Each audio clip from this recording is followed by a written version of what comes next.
guys, welcome back to my channel. I am Emmy. So today's video is basically gonna be a chit chat in which I am going to talk about some of my bad habits. Now this may sound weird in the first place, but I think actually the best way to get to know someone new is to understand his or her habits, and especially bad habits. And there's really no it does not have to be embarrassing to reveal bad habits, because all of us have bad habits, and you know what is important is to notice them and to try to change them. So in today's video, I'm just going to talk about 5 of my bad habits and the way I chose to deal with them. All right, let's get started. So the first one is the fact that I rarely knock when I enter someone else's room.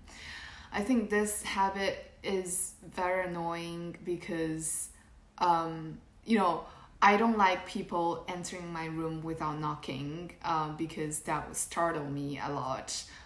So that's why I know that this habit is very annoying, and that's why I have decided to change it. So you may remember from a very early video about my New Year resolution, in which I have explicitly written I want to change this habit. I don't know why I have this habit, because I feel like, you're entering room and it's kind of automatic to open the door.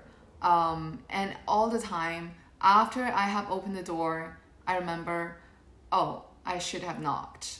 So I'm trying to this habit is very difficult to change because, it's just like an automatic response. You never think before you open the door. So what I have done is to actually force myself to slow down as I arrive to another person's room, so that before opening the door, I can remember that I actually have to knock. And it's kind of difficult to change, but I think I'm doing quite well. So like right now, before I enter my sister's room, I always try to calm myself down and to actually remember that I have to knock the door. So hopefully by the end of this year, I can hopefully get rid of this bad habits. And the second thing is, so if you've been watching my daily life vlog, you'll know that during evening I usually drink something, so usually chamomile. And the habit is that I always like to leave that glass on my desk until the next morning and then wash it. So this habit can be very annoying to people who like to be very clean, like my mom. So the reason why I have this habit is because that I am a morning person. So it's so usually by 8:30 p.m. I start to get sleepy, and by 9 p.m. I'm already very sleepy. So that when people are tired, they just don't want to do anything. I just want to lay there and watch my phone. Even the small action of washing a glass is just so difficult for me. I just cannot do it. Right now I'm trying my best to always, with laziness, the only way you can deal with it is just to force yourself, because there is no way for me to, I don't know how to say it, but it's difficult to educate myself to wash the glass. But there could be thousands of reasons for why if you leave the glass with something in it till the next morning is bad. But I kind of think the more you tell yourself that this is bad and why this is bad, the less you're likely to change it. Because to be honest, I don't really care. So the best way to change this habit for me is to actually force myself to do the thing. So to force myself to get up from my seat and actually wash it. The third bad habit is talking over people. I think this is one of the most annoying one actually, because I personally don't like the fact that when I'm talking, other people talk over me. So when I have actually noticed this bad habit, I have decided to change it. But this is actually more difficult to change compared to the others because, you know, I like talking, I like speaking. So during the past few years, I am actually forcing myself to be more of a listener compared to a speaker. I mean, speaking is very important. You know, you have to give output, right? But a lot of times I found myself ignoring the importance of listening to other people, because listening, although you're actually not giving out something, but listening can sometimes be more important compared to speaking, because you're taking other people's ideas in, you're taking other people's opinion in, and you're making them feel respected, and empathized. So that's kind of, I'm training myself still right now, to listen more than to speak. So the fourth one is actually a little bit embarrassing. For all of my friends who have gone out to eat with me, so for lunch or dinner, they know that I always like to order a lot of things. But then I can't finish them. But then I don't like to waste food neither. So I would force my friends or like my sister to finish the food. So I don't really know why, but it just bothers me so much if we order too little and then have to add things. So whenever it's my turn to order food, I would just order a lot of them. And then when the food arrives, I eat a portion of them, but I can't finish all of them. And then I would say to my sister, please finish the rest of them. But she would be like, I'm really full, I don't want to eat anymore. And then I would be like, oh, it's just this little bit, just finish it, please. And I'll force her to eat. It's really annoying, and you know, some of my friends have actually told me about this bad habit.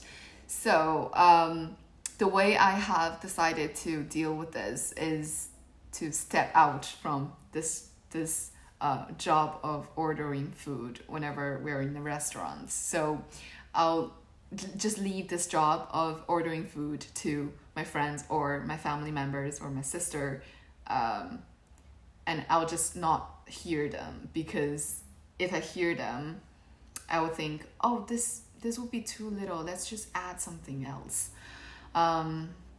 So whenever they're ordering food, I'm just gonna be like an outsider. I will do something else to distract my attention, so that I don't have to like be paying attention to that and then thinking, oh, they have ordered too little. It's kind of like a stupid solution, but it works, and it works well. So whenever you feel like you are incapable of controlling yourself at certain situations, just step out from that and just leave the job to other people. I think that's the really most straightforward way to deal with a problem like this. So the fifth one is perfectionism.